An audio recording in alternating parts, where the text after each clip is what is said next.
Florida. Cool. Hello, guys. This is Ty, aka the Flip Man, with Darren out in Sacramento. Glad everyone is on tonight to this Flippinar. We're going to go ahead and get started. So if you have any issues hearing me, if I cut out, please let me know immediately. We had that issue on the last couple of Flippinars. So I'm just going to work with these technical difficulties. Hopefully we don't have any tonight. And so we'll go ahead and get started. Let me share my screen here.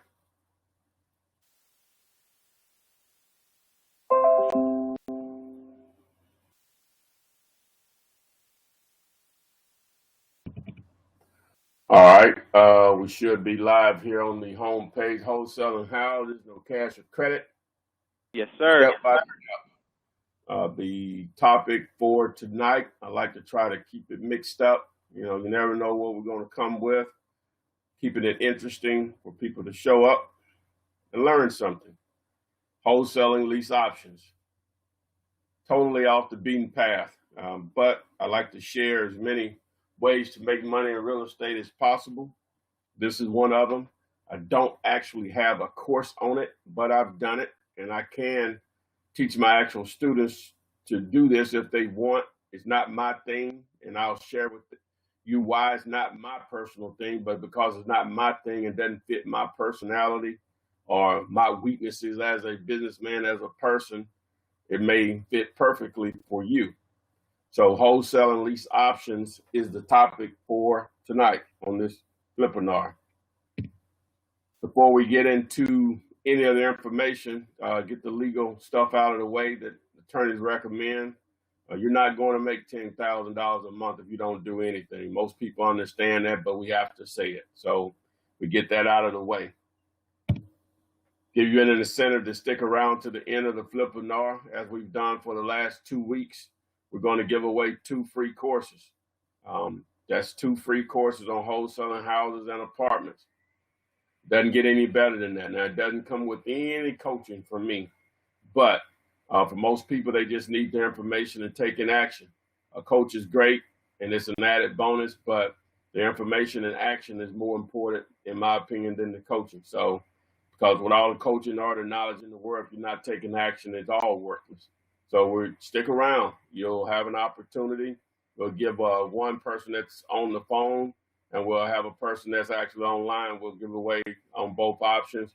But you have to be live here on the actual Flippinar to take advantage of it. So free course at the end.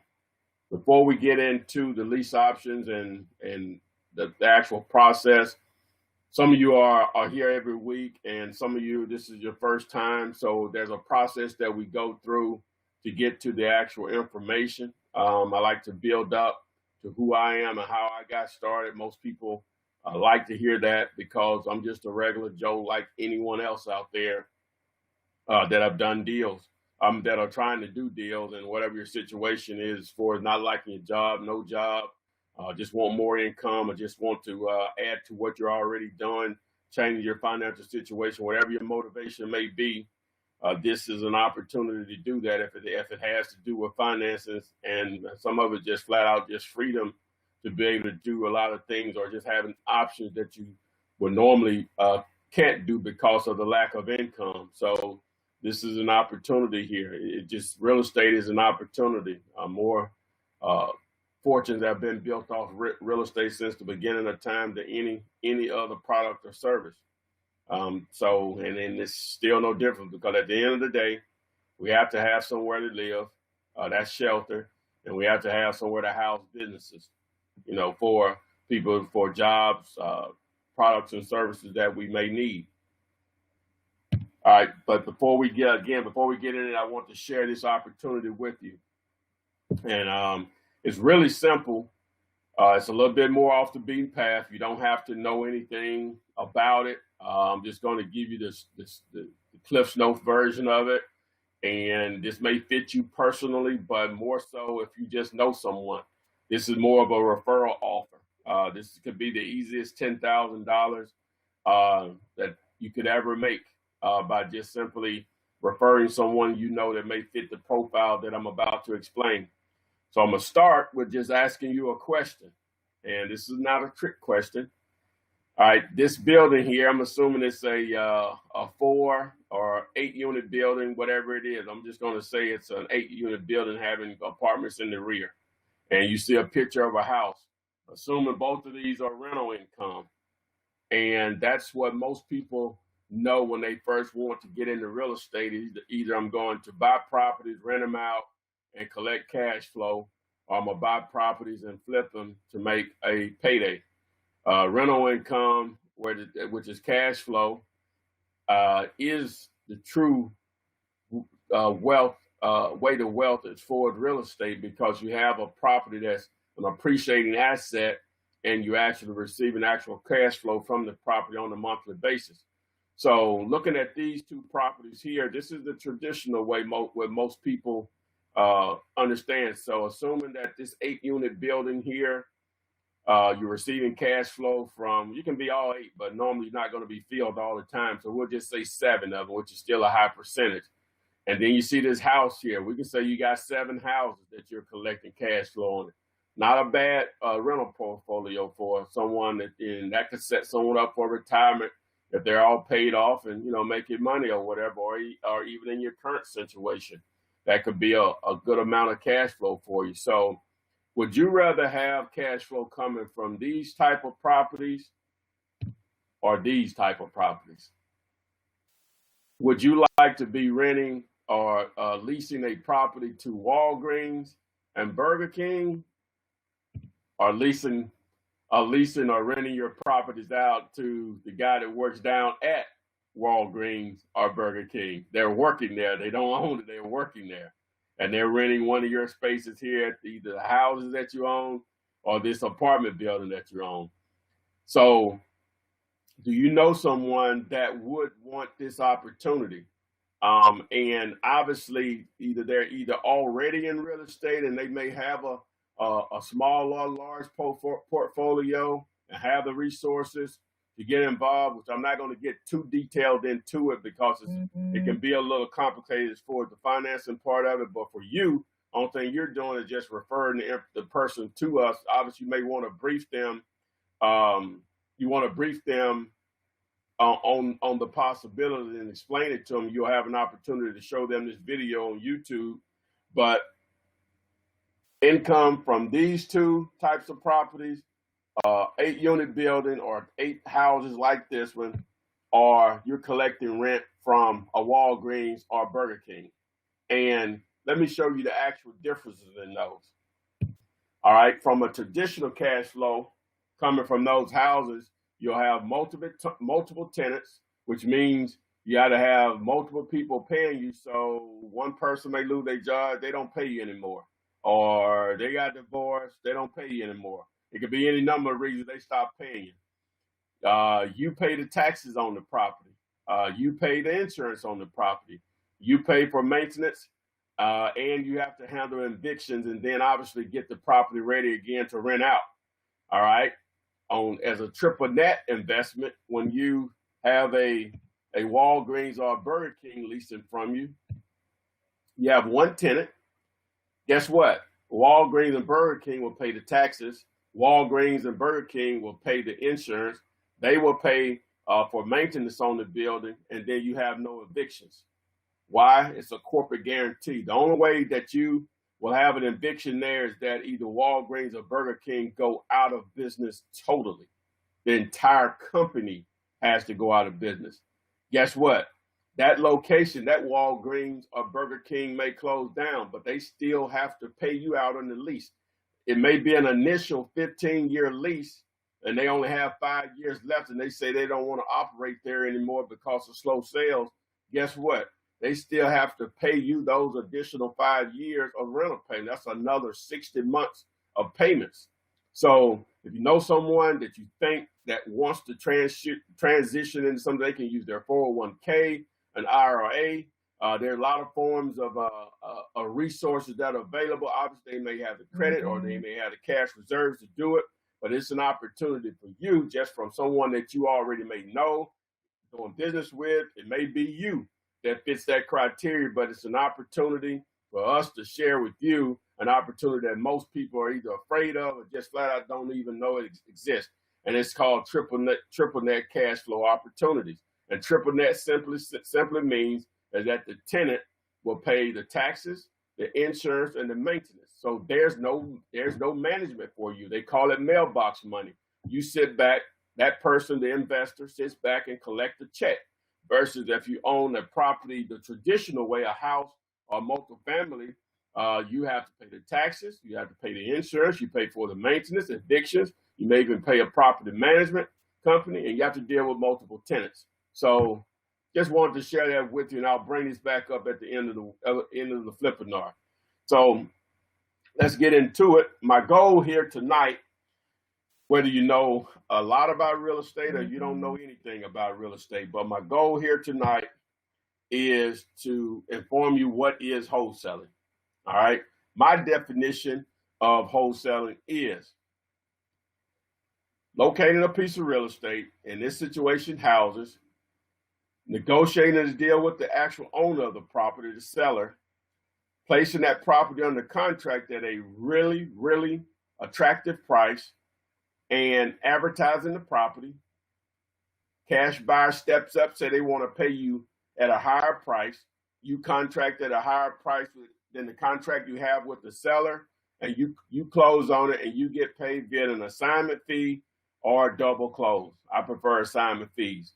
So again, a simple scenario is that you locate the property, negotiate a great deal, place it under contract with the seller, find a cash buyer, place it under contract with the buyer at a higher price. You close the deal, you get paid via an assignment fee or double close. Simple example would be house that you get under contract for $30,000 that would be worth $100,000 fixed up. You advertise it at $45,000. An cash investor says that, hey, they'll pay $38,000 for the property and close within 7 to 10 days, or as soon as you can get a clear title. You get the difference between contract A, which is $30,000, and contract B, which is $38,000. Your check that you walk away with is $8,000. So you ask yourself, is this something that I should be doing? Well, my student in Memphis, here's an example, which I have an actual video on this on YouTube. Just do a YouTube search for turn $10 into $6,444, and that video should pop up. But basically, his return on investment, his ROI, he invested a $10 earnest money check by posting ads on Craigslist, which he did something I've never done. I've never had any success with Craigslist, but he did. So again, wow, I was amazed. I'll just say that. But he gave them a $10 earnest money deposit, just a cash $10, and he wholesaled the property and made $6,444.40. His actual return on investment was 64,344%. Wow, what a whopping amount of money if you just base it on return on investment. $6,444 not going to change your life forever by no means, but it's an ends to a means that if you do these on a consistent basis, yes, it will change your financial situation and change it quickly. Right? Who am I? Well, I'm an entrepreneur first, and real estate is the first way I've ever made any considerable amount of money. Like many of you all, I've tried a lot of different things. Got the entrepreneur bug when I was in college. Don't even know why or how. I'm not one of those stories where I was selling lemonade when I was 12 years old. All I wanted to do back then was play basketball and chase girls. So back then had no ambitions about going into business myself. Just was a country boy walking barefooted on dirt roads, in the southern part of Alabama. So, but after I got into college, again, I don't even know where it came from. But early on, I knew I was only going to finish college to put a smile on my mom's face. But I knew that at some point I wanted to own my own business. But in the meantime, I had to work a job to support myself, to make sure that I could eat and pay my bills and have shelter. But I tried many things. And even in college, I had the great idea that I was going to use my student loan and buy used cars at car auctions, dealer auctions, and sell them. What I didn't know is that you really need to be mechanically inclined to succeed at that. Got my hat handed to me. Those cars can look brand new. They can be 15 years old and look brand new, but be a flat out piece of junk. So that didn't work. Got the great idea after going to Daytona Beach back in 1995, I think it was, just before I graduated college. One of my brother's friends has a mobile car wash in Orlando, Florida, and he was making six figures doing that. So when I got back to Birmingham, I had enough money to buy an old used van. I think I paid less than $1,000 for it. It was baby blue, old passenger van with no seats in it.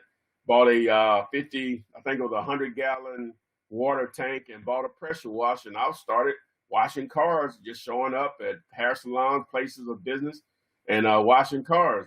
It really went well until it got cold. You know, even here in Birmingham, Alabama, it does get too cold to be around water spraying in your face on a day-to-day basis. So I figured I can't do that, you know, so I gave up on that. So I tried a lot of network marketing opportunities, and they work, I'm sure, but not for me. Doesn't fit my personality because I'm not that outgoing. I'm not that much of a networker. I know it may seem that I am, but I'm really not. I do what it takes to survive. So if that's talking to people to do that, then I'll do that. But that's definitely not anything I really enjoy. So with network marketing, I wasn't a great networker. And so fast forward, and just before I got interested in real estate, I was in prepaid legal, which is, I think it's called Legal Shield now. And one of my friends back in October of 2002, he and his now wife were going to school to become realtors, and the guy that normally taught the class wasn't there. He, the substitute that replaced him that night, he didn't talk about being a realtor. He talked about investing in real estate and creative ways of investing in real estate with no money down techniques. And so my friend told me about it because, you know, I'm an entrepreneur at heart. He told me about some of the things he was saying, but I didn't know anything about real estate. So it was interesting, but I still didn't follow up on it. So fast forward a couple of months later, a couple of days after Christmas, I was at my mom's house, and I was up early that morning waiting on her to prepare breakfast.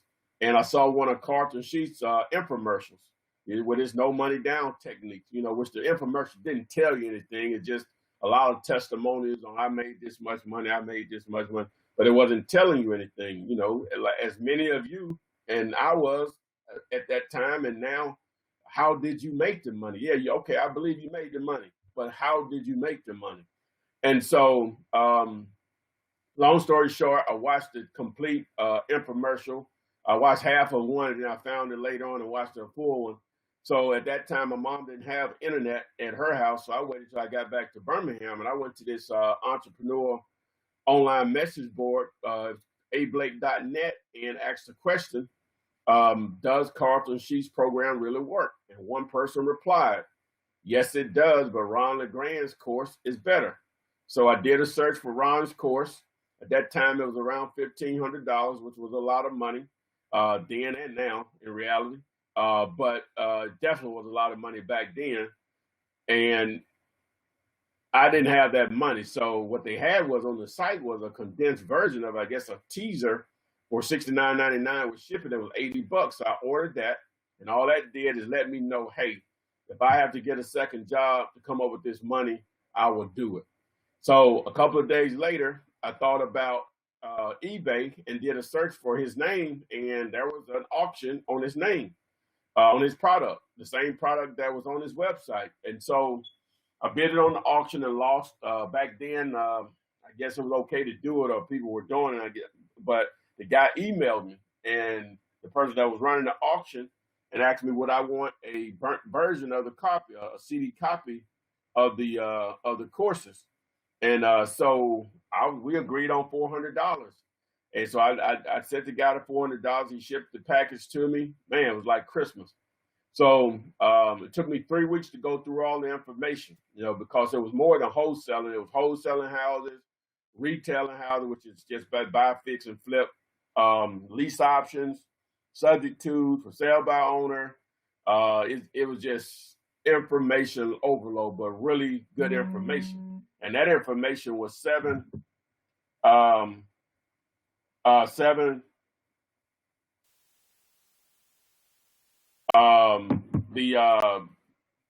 it was 7 years. It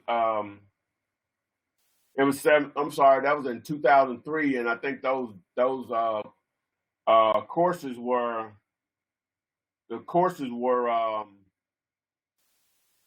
from 1997.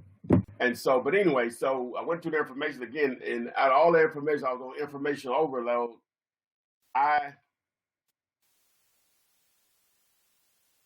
If I didn't get anything out the information, I understood that wholesaling attracted me the most. Lease option was second. But if I didn't get anything out of it, and what attracted me was because of my personality, is that I needed to get my phone ringing. And so, and bandit signs was mentioned in the course quite a bit. So I ordered some bandit signs. I overpaid for them. I've spent $250 for 50 signs, but I didn't know any better. I just didn't know any better. You can get almost 250 signs for that much.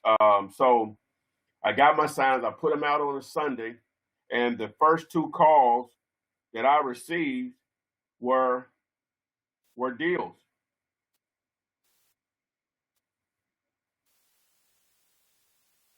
One second, guys.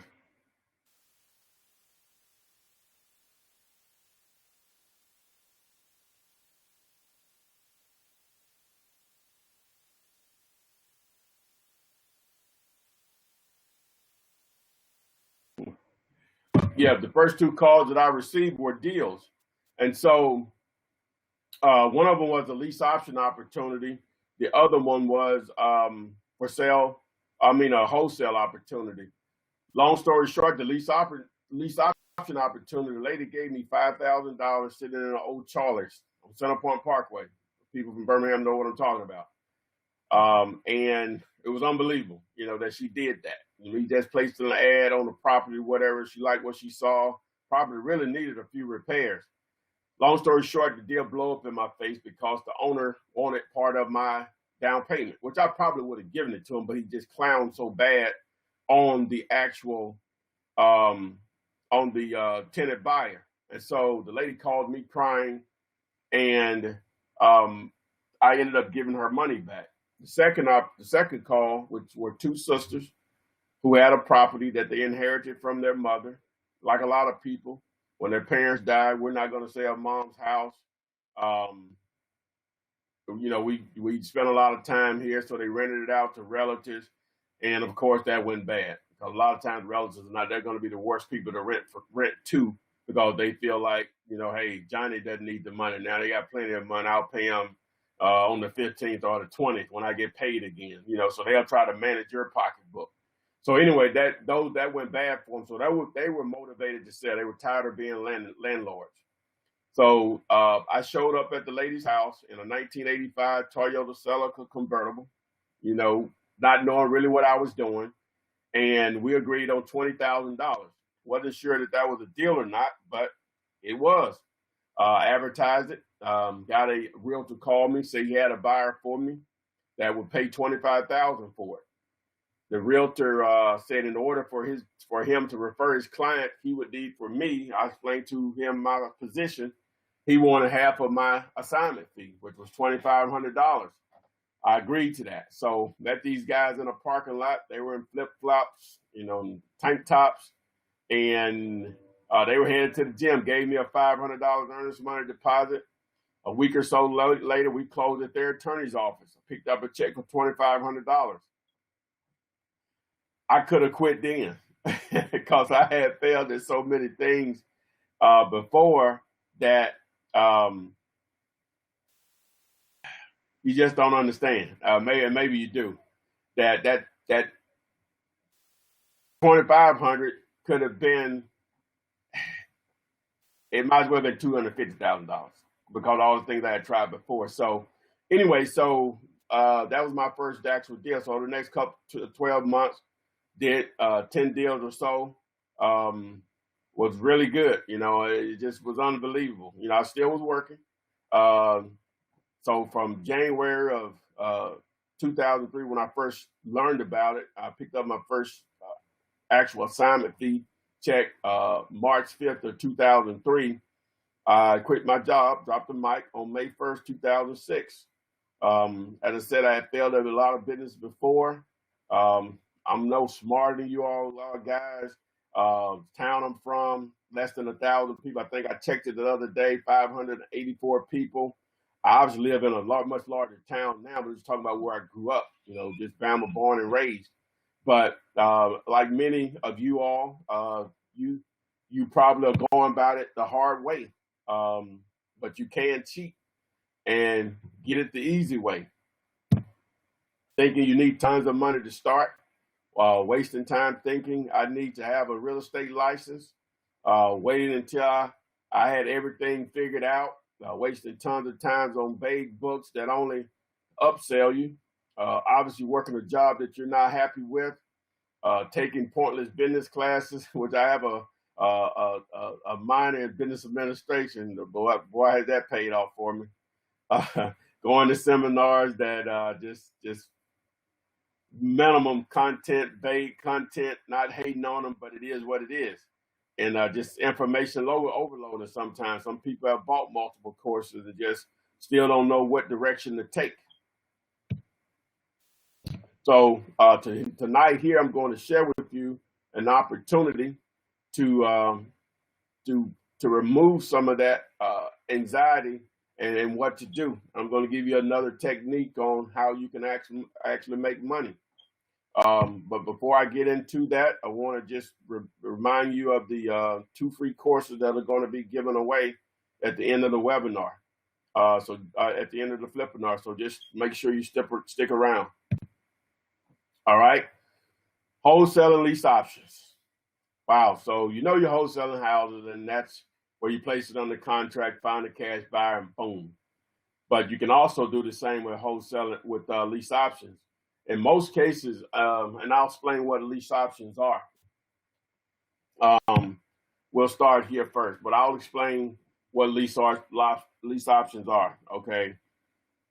A couple ways to go about it. We're going to talk about wholesaling, but I'm going to go about it the way most people handle it. Is that now you can lease option any type of property. It can be ugly or pretty. And the way I was taught, you just only do pretty houses, but in reality, you can do both, pretty or ugly. But we just, for the sake of explaining it, we're just going to say pretty houses.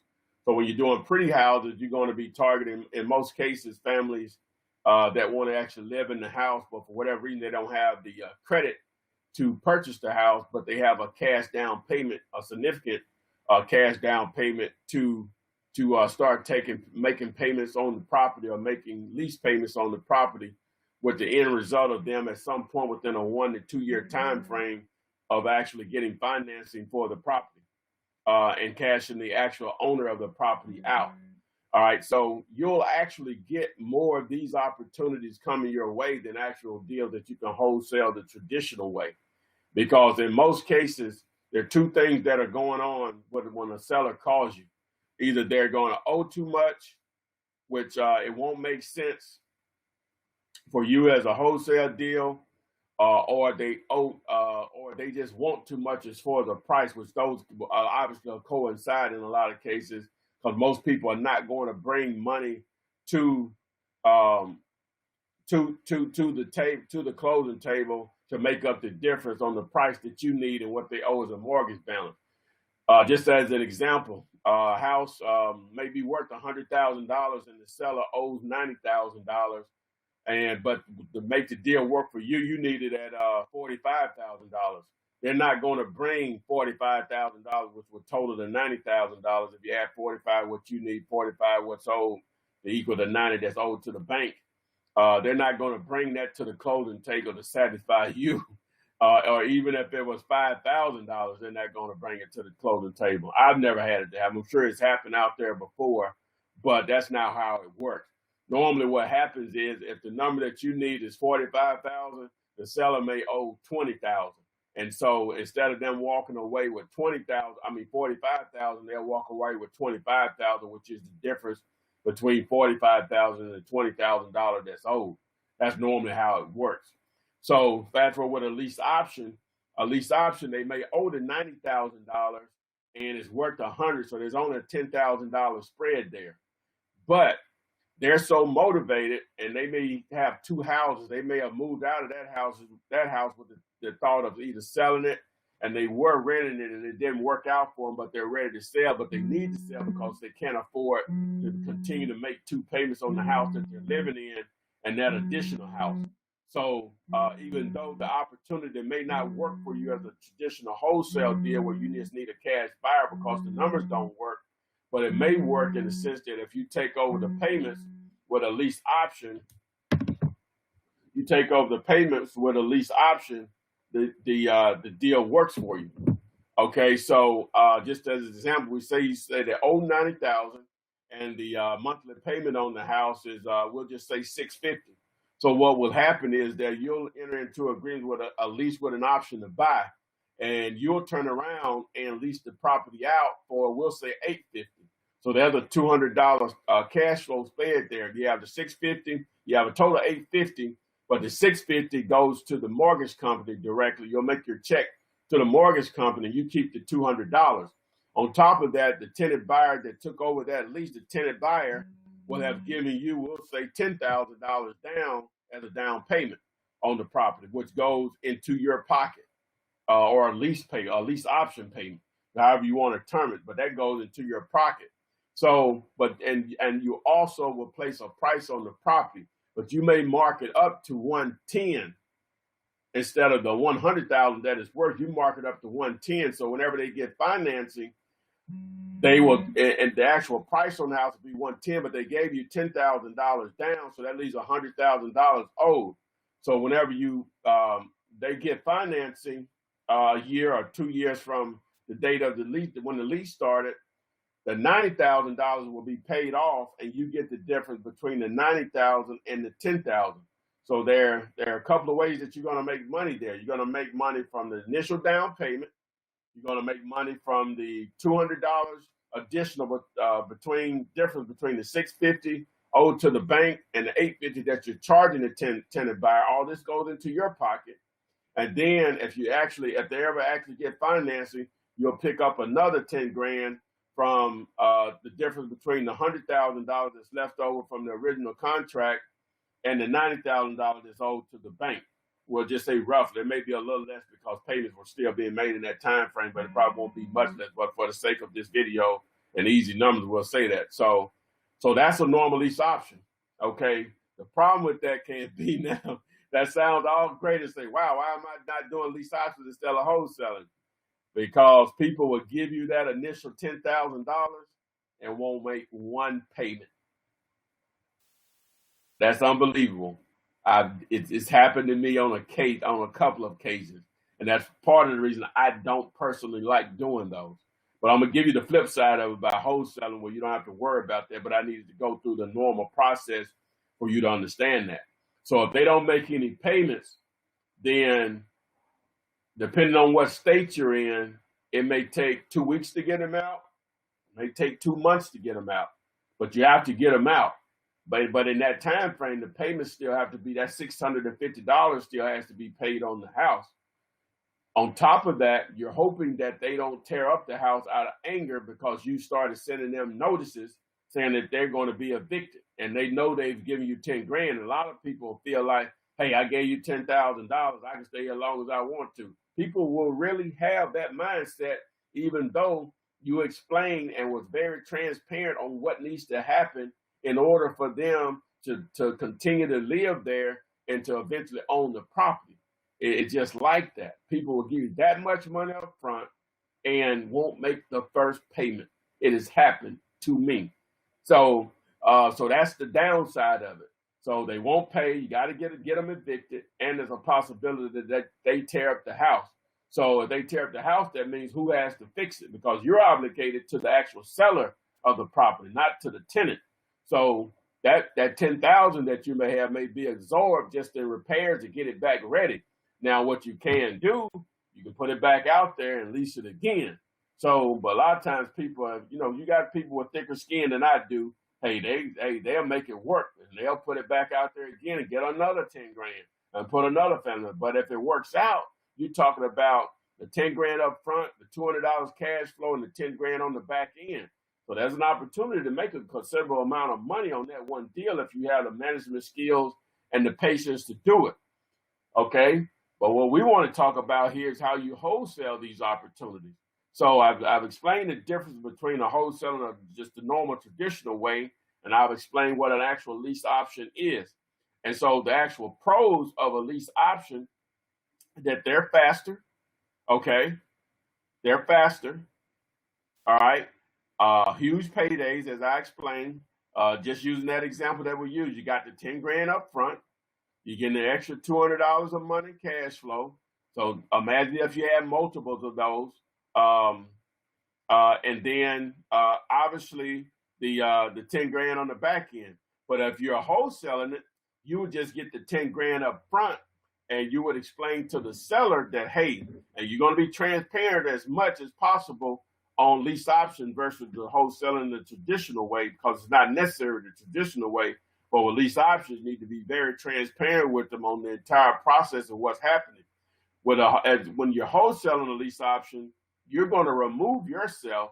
Instead of that $10,000 being a down payment, it's really just going to be an assignment fee from the tenant buyer that they're going to remove you out of the way. So what I mean by faster is that these opportunities are going to present themselves a lot faster. But on top of that, you don't really go through the entire closing process. Now, I want to cover a few things that you still have to do to try to set yourself up correctly for the tenant buyer and put them in the best position so the deal don't go haywire on the seller end of it. You're going to have to make sure that the seller is current on the payments, and also there are no existing liens on the property. So that'll come from getting an authorization or release from the actual seller, so you can contact the mortgage company yourself. You'll fax that over or email that over to the mortgage company so you can have permission to discuss the account. As far as liens on the property, you will have to spend $300 or so, $300 maybe to $500, depending on where you are, for a title company to do a title search on the property to see if there are any existing liens there. Because if there are, then that can be a deal breaker depending on what the liens are, or if there are any back taxes. But normally, if they have a mortgage on the property, the taxes are being paid in the mortgage payment in most cases. So keep that in mind. Now, I say that was a sort of a con, and I'll get into that, but it sort of just flowed the way I needed to explain it. Again, it's a huge payday, and you getting your money, you're out, because you're only just assigning the property over to the tenant, your initial contract over to the tenant buyer, and they will pay the owner of the property directly. Now, you'll put in place and make sure the owner and the tenant buyer understands that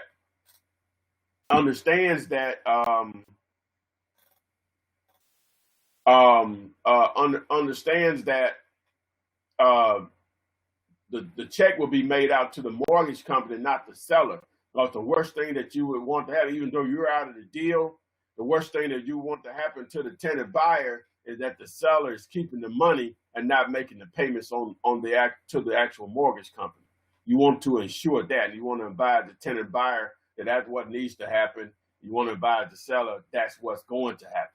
Okay? There's no closing cost. The only thing that I said that if you're going to be proficient about it, you'll want to do a title search just to make sure what standing the property is in. But you can set up a closing if you want to and go through an attorney. And I guess that could be negotiated, paid out of your assignment fee, or you can make the actual tenant buyer pay it if you want to go through that process. I actually wouldn't. I would just handle all the paperwork. And again, the only thing that I would do as far as an expense is I would probably pay for the title search, and I probably would get the tenant buyer to actually do that also, to get them to pay that actual fee, and you explain to them why. All right. So Again, it's a cash flow opportunity as I explained before when you explain how an actual lease option actually works. So let's go over some of the cons. I like to give the good and the bad of anything. All right, now is the screen still sharing? Okay, good. All right, you can have a bad seller. All of this can be explained. It can be in writing, and everything going the way it should be. And I can only just tell you because this was my first actual deal that went bad. And the seller gets into some type of financial trouble and liens get attached to the property. Whether you're in the deal or you're not in the deal, there's nothing you can do about that. But you should have been long gone anyway. But just because you're long gone doesn't mean a tenant buyer won't contact you back saying, hey, you didn't tell me this. But that's part of your job and part of the language in your agreement that you're excluded from this transaction totally through your assignment. It's out of no matter what happens after that. Again, even though this may be explained or this may be in writing, it can still come up and be a problem for you later. You can be sued for anything. Doesn't mean they're going to win, but you're still going to probably have to spend money to get yourself represented correctly. So again, I like to get the good and the bad on everything. All right. Now, as I said, unforeseen liens. They may not have started out with any liens, but it may end up with some liens because the situation has turned worse than when you initially got the property. So those are the actual cons that can possibly happen whenever you're wholesaling a lease option. As I said, obviously, there's an opportunity to make a great deal of money with it, whether either you're wholesaling it or you're actually holding on to it. There's an opportunity to make a great deal of money. And this is just another technique to make money in real estate. Don't use your money to make, don't use your money, use techniques to make money. I didn't come up with that myself. I heard it from someone else. Don't use your money, use techniques to make money when we're talking about real estate. All right. So that's the wholesaler's mentality. That's the wholesaler's mentality again. All right. Now, so again, you know, a lot of people, if you have I was listening to this guy, and I still try to educate myself, guys. And he was saying a guy said that you need to cut up your credit cards and all this. They said this guy's crazy, you know, because he believes in leverage. The guy takes, you know, any leverage that he has for his credit or whatever to leverage to make more money, because you still, no matter what, you still have to manage it. Because if you make the money that you're intended to make, you pay your credit cards off a boom. But the point I'm making is that you're using techniques to get into larger deals to make more money, or you're using your resources, your knowledge to make money. So to go to the next phase of the Flippinar, most of you are here because you're tired of what you're doing in your 9 to 5. All right. So in order to resolve that, normally that comes from financial independence. And simply put, how to make a full-time income and replace your BS job you hate. I was terrified when I quit mine. The answer is 3 to 5 deals per month. So what we want to do here, we want to get into some actual bare numbers on how to actually do just that. And we just want to get into some numbers and what they mean.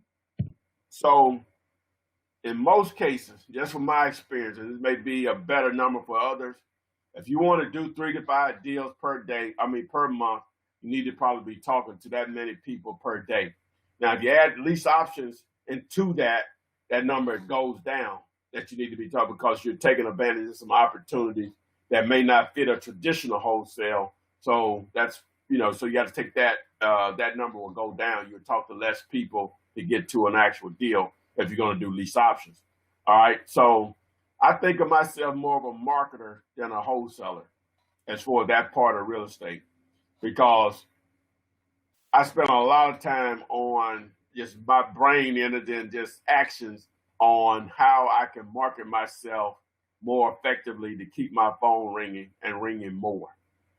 So if you want to do 3 to 5 deals per month, you need to be talking to 3 to 5 people per day. This is not sellers. I mean, this is not brain surgery. I don't wave a magic wand or anything.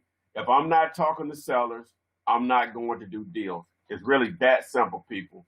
No, that is no different from me. If I'm not doing what I need to do, I won't do deals. It's no different. So let's look at this. If you do 1 deal per month and you average $5,000 to $7,000 per deal, and that'll vary from market to market, but that's going to probably be like the bare minimum. And you do 12 of those in a year, that's $60,000 to $84,000 a year. For most people, that changes their financial situation drastically. For some, it's just a drop in the bucket. But I'm going to assume for most people, that changes their financial situation drastically. Let's do 2 deals per month, $5,000 to $7,000 average per deal. That's 24 deals in a year. That's $120,000 to $168,000 per year. That's 6 figures. For most people, again, that changes their financial situation drastically. Let's get a little more successful. That's 5 deals per month, $5,000 to $7,000 average per deal, 60 deals per year. That's $300,000 to $420,000 per year. They know your name at the bank. Hello, Mr. Taylor. How you doing? I'm doing good today. How are you?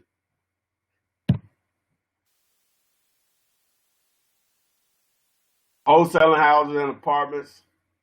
2 free courses will be given away at the end of the course. Again, if you want to do 3 to 5 deals per month, you are a marketer. You got to get your phone ringing. You can get this business can be very frustrating already, but it's really frustrating if you're looking for deals versus you going out and let deals find you through your marketing efforts. So again, you want to stick around for that. I want to mention you need proof of funds because you're targeting deals that are listed with realtors. Go to realpof.com. We have this this offer tonight on the people that don't win. We have this offer. I think the link is not working yet, so don't go there just yet. I'm going to try to fix that while we're taking the questions and answers. But we had a great offer last week. We're only going to do 3 people this week. I can only take on so much. So it's 3 easy payments of $247. You get wholesaling houses and apartments plus coaching. We split the first 5 deals 50-50. That's it. It doesn't get any easier than that. It was a better deal last week, but if you didn't get it, you missed it. So that's wholesaling houses and apartments plus coaching.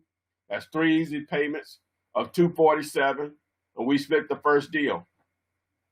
And I want to mention again, if you want to make it easy, 10 grand, just refer someone that you know that either is already in the rental business as far as multifamily or single family, and they want to get in the big boy world and start collecting rental payments, mailbox money from a Walgreens or a Burger King. Just contact me. You know my number, 205-492-3425. Darren probably will be reaching out to some of you all through the chat on it, but that's an opportunity that's there for the taking. If the person that you are think that may be interested, then you could simply just refer them to this, or they could contact me or Darren. Darren will probably talk to them more in detail because he understands the financing part of it more so than I do, or if they're going to use an existing investment that they have, such as a 401k or IRA. So it won't cost you anything. It's not going to cost them anything in a sense, but they're going to be able to capitalize on the opportunity that they were either afraid of or were not aware of. But we're going to remove those fears and give them an opportunity to get into the real world of cash flowing from a Burger King or Walgreens. Don't work in the business, work on your business. So we want to go ahead and get into the question and answer part of the segment. Darren, you there? Yes, sir. I'm here. All right, so I'm gonna remove my share screen here and try to correct this link. Okay, while they're asking the questions. Okay, it's theflipman.com. Yes, theflipman.com is where it's going to be here, but I need to just correct it first. But go ahead with your questions. I went to it. It was working. It should be working. Oh, it's working now? Yeah. Okay. I don't think the pay link was working though. Okay. You Well, checked it? go ahead and see. I asked the question. All right. All right. All right. Let's see. All right. Go ahead and start sending the questions. If you asked the question earlier, Dan pointed out that Flipman don't take them to the end, so just re-ask the questions, and I'll start hammering away to Flipman. So someone asked, how does the real POF work, Flipman? Okay. Yes, working, Darren. Okay. The real POF, basically, whenever you're dealing with realtors, the only way that they're going to take you serious is that they're going to want proof of funds. And so, real POF, you get a copy. You get an editable copy of a proof of funds letter from the service that offers it, along with an actual bank statement that matches up to the letter. And the letter, the editable letter, will allow you to put in your name or your entity, your LLC or whatever, and that's what you'll include whenever you make your offers. And that just gets past the gatekeeper, which is the agent. Currently, the fee right now, well, I won't tell you, just go to the site because that may change. Just go there and you can see the year. It's just a one-time fee per year. And what happens, you get a login and access, and you can call and you can access it each month, and it's updated with the new letter and bank statement each month. Okay, awesome. And you gonna have to hire Diana Prince. She's awesome. All right, Romeo, I have an opportunity. I have a vacant sports authority in my area. How can we partner up? I'd have to know more. We'll have to know more information about it. So you'd have to just text me on that.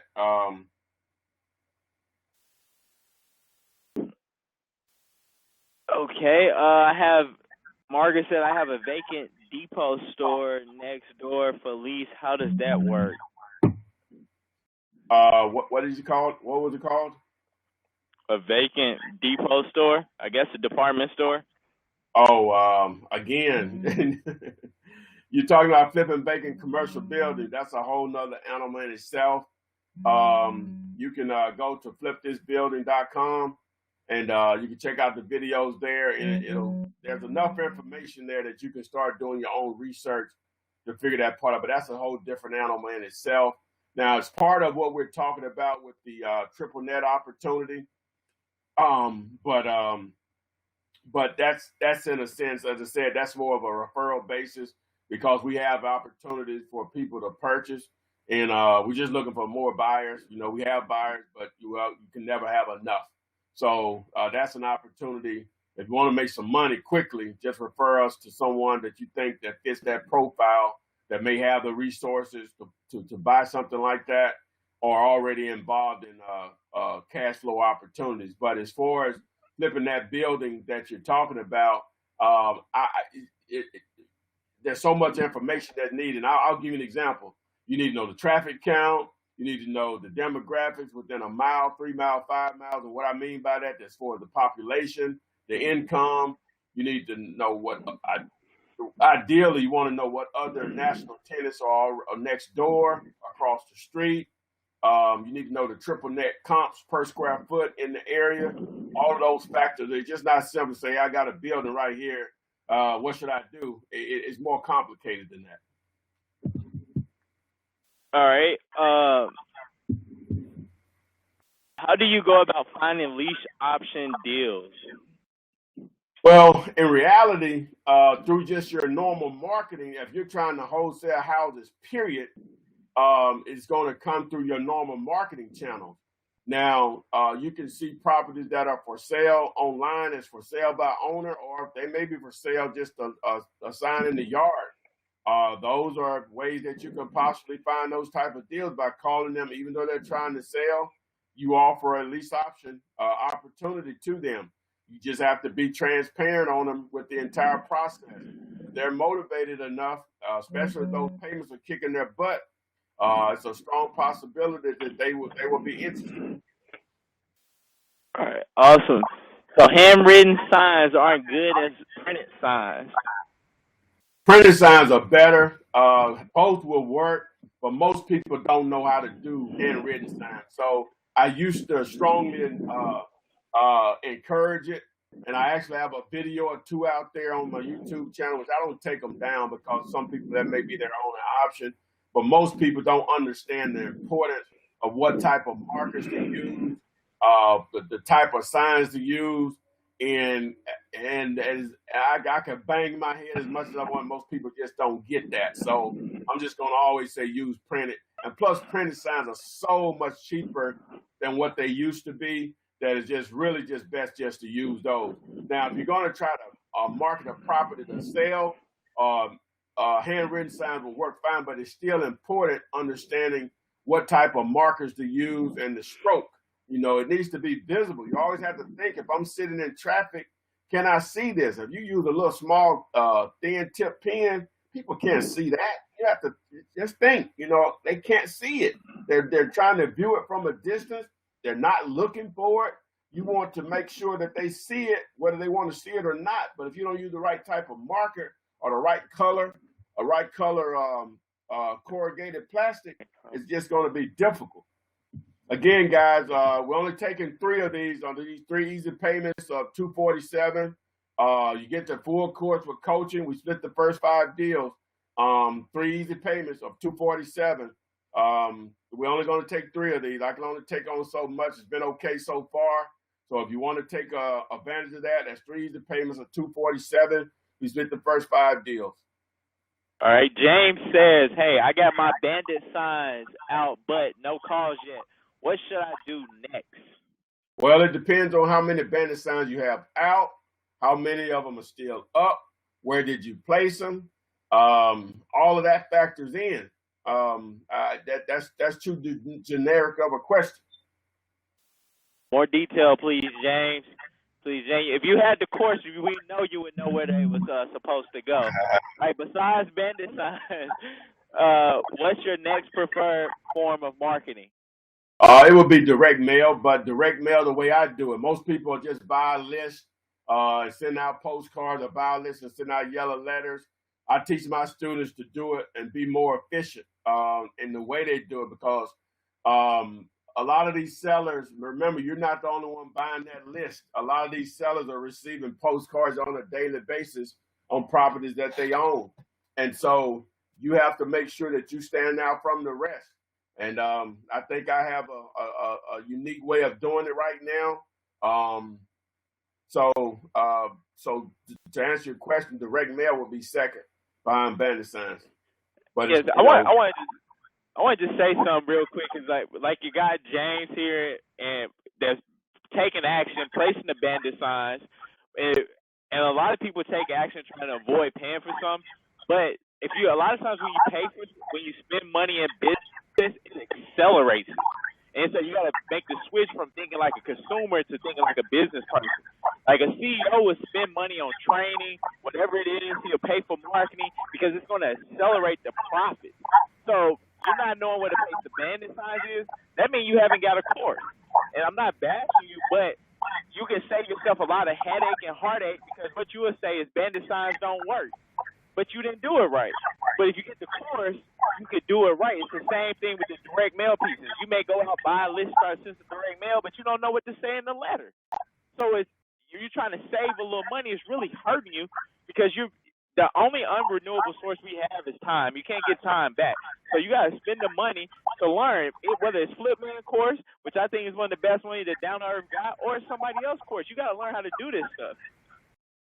That's what's up. Next question.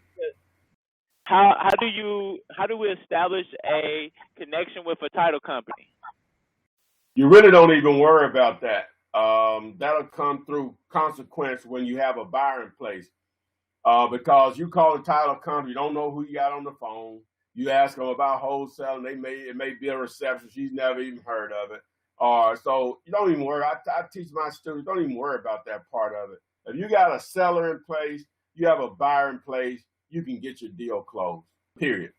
And normally you're just going to piggyback off of the relationships that a buyer's already have, because most of the time, not all the time, that you're going to have a seasoned buyer. He's already going to have those relationships, and that's easy to do once you have a seller and buyer in place. They want to satisfy their client, which is the cash buyer, because he's always doing deals with them. So they're not going to reject it in most cases. In most cases. So don't even worry about that. Don't worry about a title comp. That's the easy part. Okay, awesome. Can I get the information for the commercial property from the broker, the demographics? Yeah, that's possible. A lot of times it's on the flyer that's the property that's listed on the property. Correct. All right. What is your online and find for sell by owners, but there's no contact information to reach out to the owner? Where do you go once you have only the address? Wait a minute. They're advertising this for sale by owner? Yeah, someone's, I guess if they're online for sale by owner, say Craigslist, and he said he just got the address, so where does he go to find more information about the owner? I guess get into contact with him. Well, if they're advertising the property online, I'm assuming if they're trying to sell it, most people are going to have if I'm understanding you correctly, most people are going to have a contact number, right? Now, if you're trying to find out information about the property, in most states, not all, that's public record, because the tax bill has to go somewhere, and you can just go to the county website, and some of them are not user friendly. Let me say that, and you can get information on the property. But if I'm understanding your question correctly, but if they're advertising the property for sale, normally they have their contact information. Normally. Okay, awesome. All right. All right.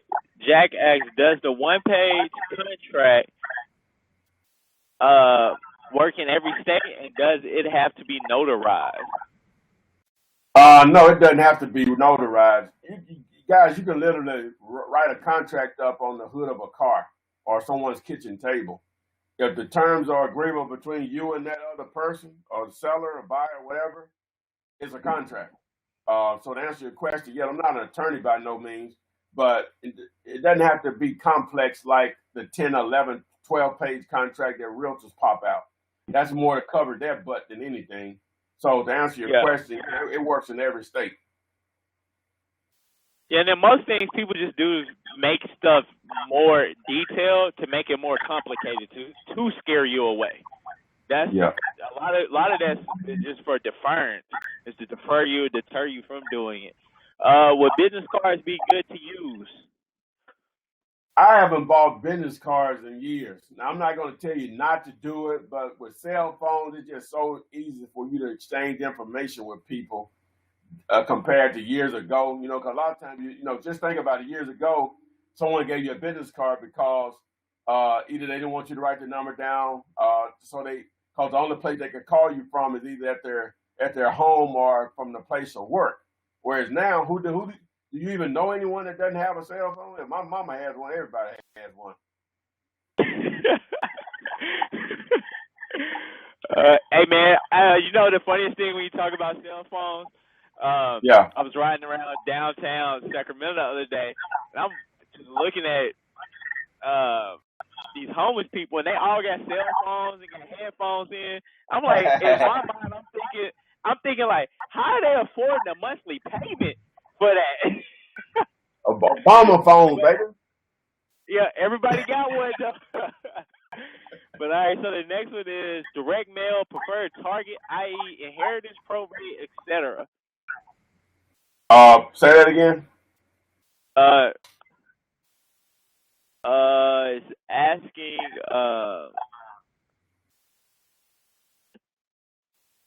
direct mail, preferred target, i.e., inheritance, probate, or etc. Like, I guess, what do you target? Do you target people that just inherited stuff that's in probate? How do you Oh, send out direct mail? It's actually more well, see, detail about the direct mail. I don't target those specifically, but what happens is that when you buy an absentee list, it's going to automatically include all of that.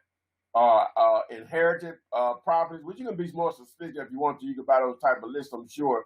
But an absentee list, because you're targeting a zip code or a particular price range or a combination of both, size of a house, but it's going to automatically include all of those types of potential owners because those are absentee owners. Oh man, those are absentee owners, and so it includes inherited properties, landlords, um, people that have relocated. It's going to include all of those in just an absentee list. Okay, awesome.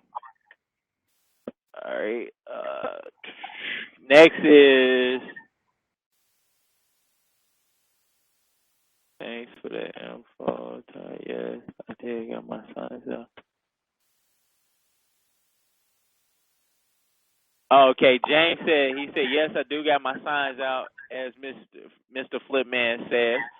I wanted to know, what do I do instead of waiting to get calls? Understand it takes time. Well, but he didn't answer the question. How many does he have out? Yeah, I don't know. So answer the question, James. And then make it's like a doctor. You got to give more information so he can prescribe you some new medicine. All right. So Cortez was asking this about the calls. Craigslist and Zillow don't have the name or contact except through the realtor.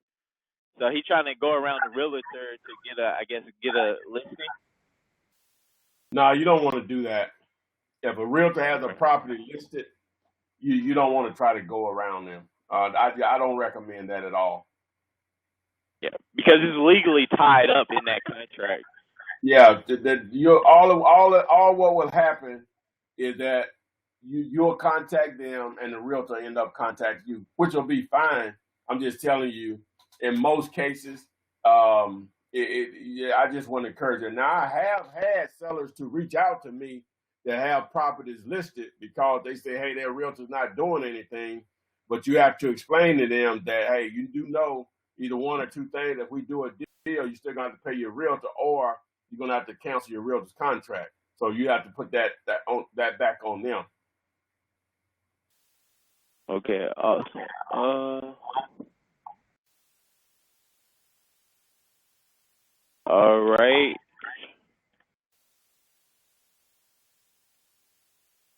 You got Joseph. He in Birmingham. Absentee. Camelia asking on the absentee, what's the percentages LTV? You gotta get the course, Camelia. What he said? All right. What he say? Asking what on the direct mail. So you're saying absentee, and then she's asking what percentage LTV. What you mean as far as what's a deal and what's not a deal? I'm assuming that's what she Targeting for means. the direct mail. Yeah. I don't include that in the search criteria, especially in Jefferson County. You said her name is Camilla. What was her name? Camelia. Camelia. I don't Camelia. I don't include that in the search criteria in Jefferson County because Jefferson County's information is not that good. So I do a broader approach, and plus I do the way I teach my students. You buy a list. You don't just mail out to the entire list. You actually do your research, and you do what I could call equity mining on each property, and it's just more efficient. It's a little bit more time consuming, but it costs you less overall. But it's more efficient because I don't want to send a piece of mail to someone that there doesn't appear to be some equity there. And the only way you're going to do that, you have to research each individual property. So it's almost like you're driving for dollars online. Okay, awesome. All right, is there a way to do a property without probate to save it before it goes to foreclosure? Now, if they're in the probate process, you have to let that run its course. And if they're in foreclosure, depending on how long the probate process is taking, and each state is going to be different on that. It's just a timing thing. I really can't, without knowing more information about a deal like that, I couldn't really tell you, because if it's in foreclosure, meaning that it's in pre-foreclosure. Let me say that if it's being foreclosed on, then the bank already owns it. That's a whole nother ball game. There's no probate there, because that takes precedence over. But if it's in pre-foreclosure, meaning they're just behind in payments, then then it just depends on the situation, what they owe, what the bank is willing to do as for the potential short sale, if any. And then obviously, if He said no probate. He said no probate yet. Well, is the person still living that owns it, or they died and the family is trying to gain ownership through the probate? So go ahead to the next question. We'll let them respond to that. Details as possible. Yeah, remember, 3 people, 3 easy payments of $247. We split the first 5 deals. Go to dflipman.com. dflipman.com. All right. The next question is, Jason asks, should I go after every house I see that says for sale?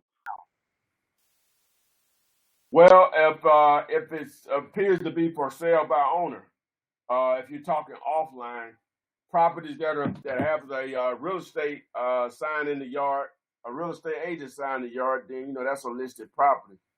You can do those, but you need to. It takes a little bit more additional skills to deal with realtors and understanding their mindset. Because trust me, they have their interest at heart, before anyone's. They're trying to make money just like you are. Awesome. All right. Shelton asks, do you need to create a deal that would cover the existing mortgage on the home? Is that the basic criteria for a deal? Say that again. Do you need to create a deal that would cover the existing mortgage on the home? Is that the basic criteria for a deal? Well, yeah. In most cases, you're going to have to at least do that. It's going to, as I explained in that earlier, the price that you needs to at least cover the amount of the loan balance that's there, because most people are not going to come to the closing table with money to satisfy the deal. So to answer your question, if they owe $50,000, your contract needs to be at least $50,000 to cover what's owed. Some people will take what's owed on a property. Now, I've had that to happen. That doesn't happen that often either. But your contract price that you need is at least going to have to cover the mortgage, because it comes out of the seller's proceeds. Okay, cool. All right, Romeo asked about the commercial property again. Once I get the information on the commercial property, can I contact you to partner up? If so, how long would the deal take? Example time. First question is, when I initially started doing that, offering that, it sounded like a great idea just to partner up with people. And not saying this would be you, sir, but I found myself still having to train people. And sometimes just life doesn't prevent you to pursue it anymore. And so if you decide to walk away, and I spend all this time working on things with you, I'm not compensated, and that's not going to happen. So to answer your question, I partner, but you have to be a student for me to partner, because we can evaluate. Darren and I evaluate tons of properties every day that don't turn out to be anything. So the worst thing that I would hate to do for me is to look at this property that you sent and there's nothing there. And then if you already knew what to do and you brought me an opportunity, I would be a fool to turn it down. But I know I'll have to end up training you. And if something happens, you can't do it anymore beyond your control. Sometimes it's beyond your control. I'm not compensated. And again, our time is worth something. I don't know what it's worth, but it's worth something. So to answer your question, you have to be a student for me to partner up with you on stuff. I teach you to do stuff by yourself. That's the goal, where you don't need me. It's just that so happens with the commercial, I'll probably be able to provide a tenant for you or provide a buyer for you, you know, if you were a student. But you have to be a student on that, especially on that commercial.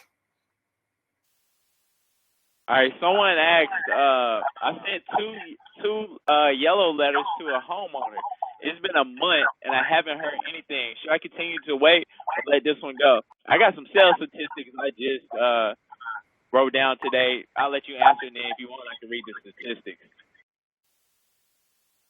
All right, so that was a question? Yeah, they asked. No, I was telling you I have some sales statistics. The question is, I sent two yellow letters to an owner. It's been a month, and I haven't heard anything. Should I continue to wait or let this one go? No, just follow back up with them. You know, maybe 2 months from now. You know, don't spend a lot of time. I hope you're mailing more letters than that than just to that particular owner. You know, you don't spend that much time. Just put it in your follow-up database and just follow up in a couple of months. You know, people's situations change. Today they may not want to sell, but 2 months from now, you know, hey, now I need a surgery, and I don't have all the money to do it. I have this piece of real estate. Let me call this guy, see what he's talking about. So to answer your question, just follow up a couple of months from now. Yeah, and then I'll read the statistics so everyone can hear them. It's just simple sales. Everything's pretty much the same. It's sales. Like sending letters, it's prospecting. That's the same thing as picking up the phone. It's all the same. So the statistics is 2% of sales are made on the first contact. 3% of sales are made on the second contact. 5% of sales are made on the third contact. 10% of sales are made on the fourth contact. 80% of sales are made on the fifth to 12th contact. But this is the thing: 48% of people never follow up with a prospect at all. 25% of people make the second contact then stop. 12% of people only make 3 contacts and stop. Only 10% of people make more than 3 contacts. So it's basically 10% of the people going to get 90% of the business. And which one are you? Are you going to follow up or are you not? Or are you going to quit? Like most people just give up. Is anything worth having, man, you just got to keep going. It's tenacity. That's what it's all about. It's the same thing like Flipman said, I'm working on commercial stuff, and you would think these brokers, they're going to make a lot of money off these deals. And they don't even call me back. They don't email me back. I have to constantly call them, constantly keep emailing them to even deals we're working on to get them to follow up. They always say, hey, thanks, man. I'm glad you followed up. I'm like, dang, you act like you sold this deal. They don't even have any other offer. So you have to constantly stay on it. People eventually come around to it.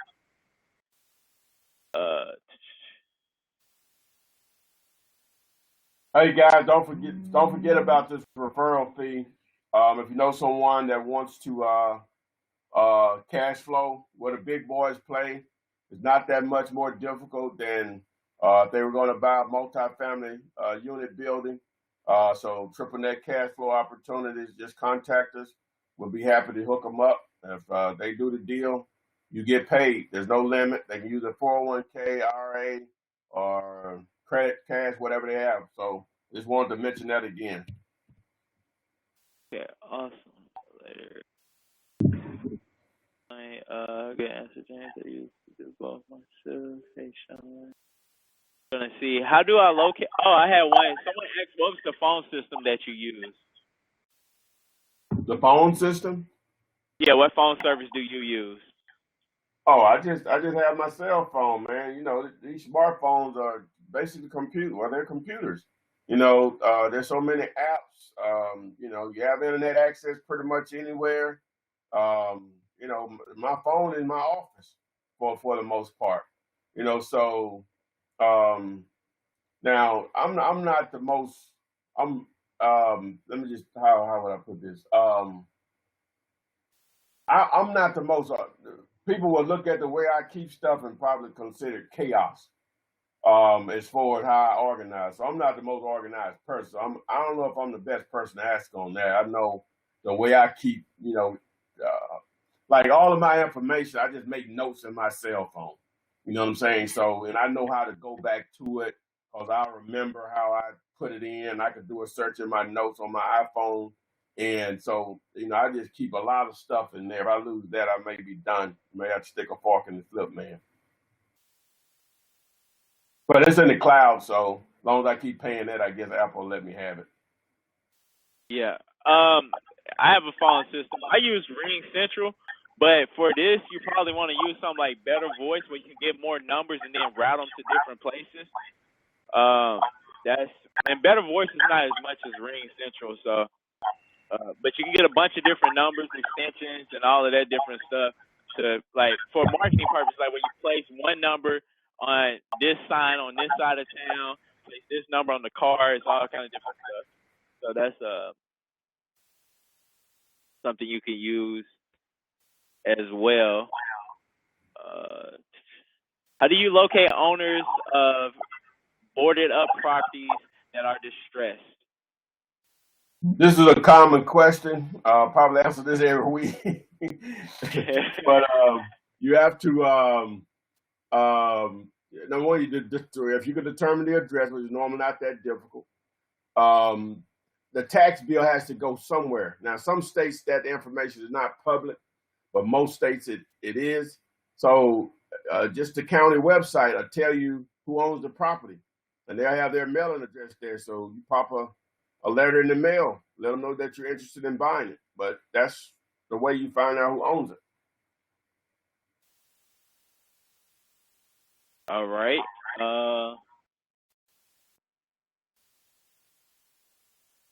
Hey, Todd, what should you do when the only ones calling abandoned signs so far are new wholesalers wanting you to buy their deals? Again, I wouldn't get discouraged that way. You may have to tweak a little bit. You may have to put out a few more signs. But if you're getting calls, that means the signs are staying up. So eventually you're going to start to get calls from sellers. So I wouldn't get discouraged with that. Just if you're getting calls, your signs up. So even if the sellers drip in, I'd rather have for it to be drip. I could probably fill up a cup at some point, which means a deal. So I wouldn't get discouraged. That's just put out more. Okay, awesome.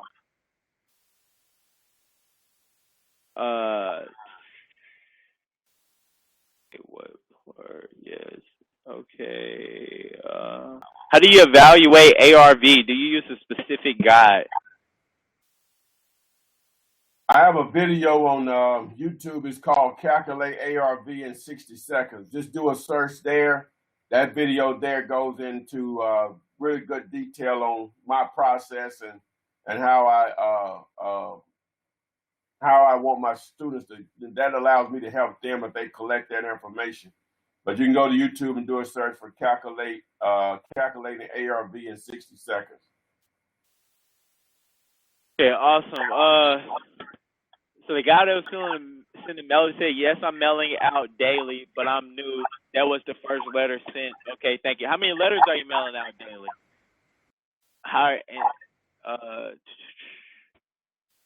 I'm a dual resident of North Langford and Orlando. Okay.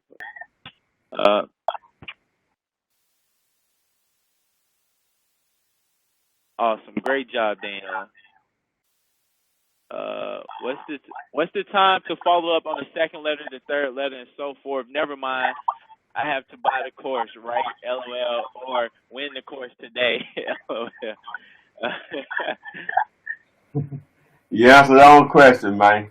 Hey, yeah, those are the best ones. Yeah. Yep. All right. Any more questions, guys, before we give the course away?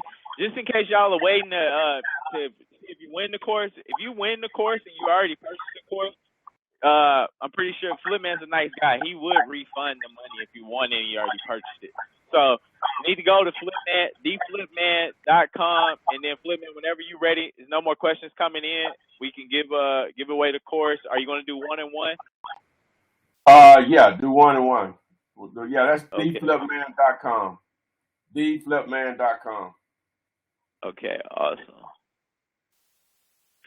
So let's do the on the phone caller first. I have Just give the last 8 of the number instead of their full number. okay. Okay. And then you Last could 8 text of the me. number. But matter of fact, you could text me the full number, but just get like the last 8 instead of full 10 numbers. Okay, last 4 of the number is 5990. 5990. Okay, go ahead and text me the number. Pause for a minute, people. Let him text me the number. So I have it here. The full number. All right, I just sent it to you. All right. right. All right. So you gotta text Flip Man. At what's Yeah, text me at if that's the last 4 of your number, text me at 205-492-3425. That's 205-492-3425. all right, awesome. All right, so let's go to the next one. The people that are live on here, live.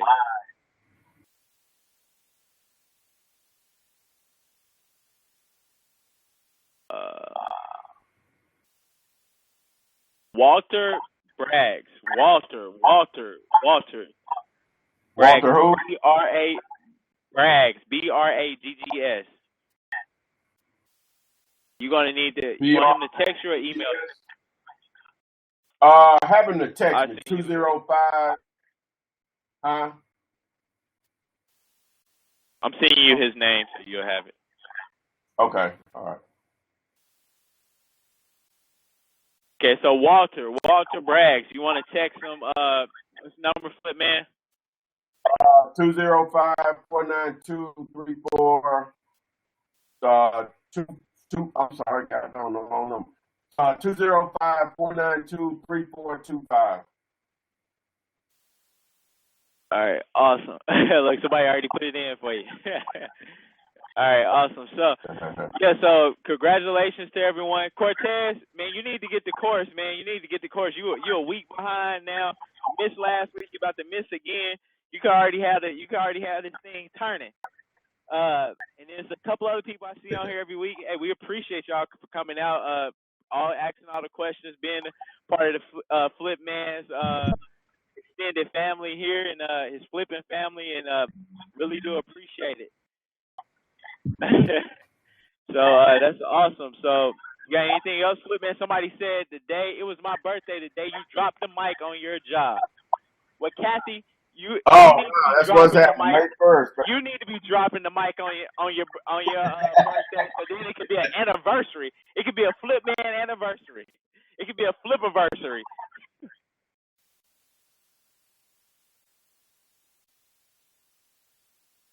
All right, guys, but I appreciate Darren helping us out this week. We'll be back next week, so go ahead and get registered. If you're not already, invite friends and family. Remember, you can get the course and coaching. Only going to take 3 people. theflipman.com. 3 easy payments of $247. We split the first 5 deals 50-50. Again, you can pick up either $10,000. If you know people that want to get into guaranteed mailbox money, there's no management in the process. You have one tenant. Tenant pays the taxes. Tenant pays the insurance. They pay for maintenance. no evictions, corporate guaranteed, 10, 15-year leases from companies like Burger King, Walgreens, Starbucks, McDonald's, Target, which that's ridiculous, Dollar General, Family General, Family Dollar. It goes on and on. Just anybody you can think of, they do triple net leases. That's an opportunity for you just for a simple referral, someone you know that can possibly take on an opportunity like that or looking for an opportunity like that. Maybe your doctor, maybe an attorney that you know. So just refer us to, you know my number, 205-492-3425. Again, you can get the course at theflipman.com.